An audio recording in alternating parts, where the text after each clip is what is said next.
Hello everyone, so today we are going to do lead code. So I'll list one of the question bulb switcher. So basically in this question, it is given that there are n bulbs which are initially off. But in round 1, all the bulbs would be on, and when it comes to round 2, then every second bulb would be toggled. When it comes to third round, then every third bulb would be toggled, and so on it goes on for n rounds. So basically in this question what we need to do is that whenever we encounter any bulb, whatsoever round there it is, then we need to simply toggle that particular bulb at that round. So let's first take some of the examples for this question. Basically some more test cases. For n is equal to 3, it was basically mentioned in the question itself that when it's round 1, initially all the bulbs were off, but when there is round 1, then all would be on. In round 2, every second bulb would be toggled. That is, earlier it was on, so now it would be off. Then in third round, every third bulb would be toggled. So that is, now it is off, which was earlier on. But all the bulbs which were beforehand, they are as it is only. Now let's take the example that n is equal to 4. For that, all the bulbs are on, but in round 2, every second bulb would be toggled. So here, second bulb, that is 1, 2, 3, 4.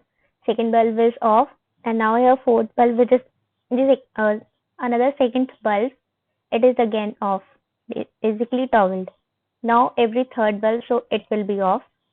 Round 4, the fourth bulb, so it is toggled, and now it is on. So at the end, from these two examples, what we can observe is that whenever there is some round, the previous bulbs which were there, they were as it is. Means when there was round 2, then the first bulb, it remains untouched, but coming up bulbs were being toggled. That is, if it was round 2, then second bulb and the fourth bulb. Basically 2 is divisor of 2 and 4, so that's why second and fourth bulb was being toggled. When it comes round 3, then all the previous bulbs, that is these first and second, they were untouched, but the third one was toggled, and the fourth one was not toggled because it is not a divisor. It is a 3 is not divisor of the 4. So when it comes 4, then all the previous bulbs, they were untouched, but the fourth bulb, because the 4 is divisor of 4, so here the fourth bulb was toggled. So basically till now we observed about two things, that previous bulbs were untouched, but the bulbs which were basically divisor of that particular round number, they were being toggled. And at the end, we got two bulbs in this round which were being on. In this round there was only one. Now let's come to the part when there are 5 bulbs. Earlier all are on. When it comes second round, then every second bulb is toggled. That is 2 and 4 is toggled. And when it comes round 3, then third bulb is toggled. For round 4, fourth bulb is toggled. Round 5, we are having this which is being toggled. And at the end we are having just 2 bulbs which are on. Again, it was everything same as it was before. Then in sixth part, let's take that again the things are same. Means 1, 2, 3, 4, 5, 6. As 6 is, as we are having the 6. So when it comes to, then this second bulb is toggled, fourth bulb is toggled, and sixth bulb is toggled. When it comes 3, then third and sixth bulb are toggled. When it was 4, then fourth bulb is toggled. When 5, fifth bulb is toggled. When it's 6, then sixth bulb is toggled. So like this, all the bulbs which are divisor of that particular round, they are being toggled. Now here we can observe more that which bulbs are not toggled at the end. Because we just need to check that at the end, how many bulbs are there which are not toggled. not toggled in, means basically which are not in the off stage, means they are in their on stage. That we need to count, and that is the thing which we need to do. Here we can check then when it was 1, 2, 3, 4, 5, 6, and 7. When it was 1, then all the bulbs were on. Means 1 is always on. Now when it comes 2, here at the end it is false. So it is not on here. When it was 3, then it was again off. When 4, it was on. Now comes the part of 5, it was off. 6, it was off. And 7, it was off. At the end, we are having just 2 bulbs which were on. And now let's check that why they were on. So out of all these examples, let's come to some observations. First observation was that when a switch is toggled second time, thing which is there is that all the switches which were there before then they were untouched, and in upcoming rounds they were again untouched only. Means all the switches that were before that particular switch, they remain untouched in upcoming rounds also.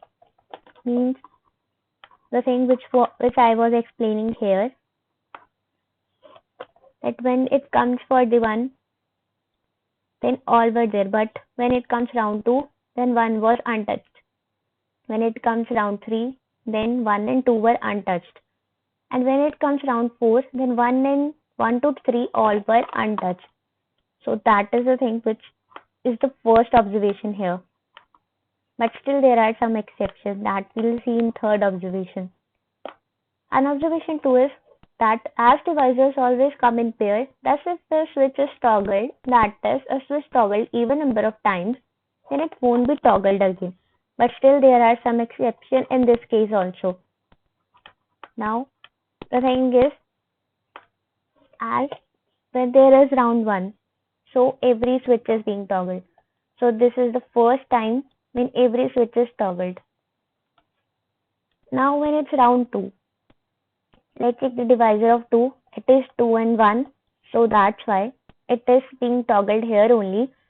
And then at the end it is not toggled. When it comes 3, again it is toggled 2 times. When it comes 4, then basically it is toggled 3 times. Why? Like 1 is having 1 into 4 is having 1 into 4. Then it is having 2 into 2. And if we check unique divisor, then they are just 1, 2 and 4. So that's why it is having odd number of divisors. And because of this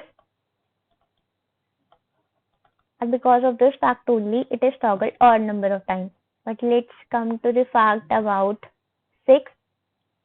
Then it's like it is being toggled 4 number of times. 1 into 6 and 2 into 3. So it is having 4 divisors. Now at this part, the thing is that it is having even number of divisors. Basically, 4 is also having even number of divisors only. But we just need to check that how many numbers which are unique in their divisor count. And now let's check that why 4 is having odd number of divisors. Basically, 4 is a square number.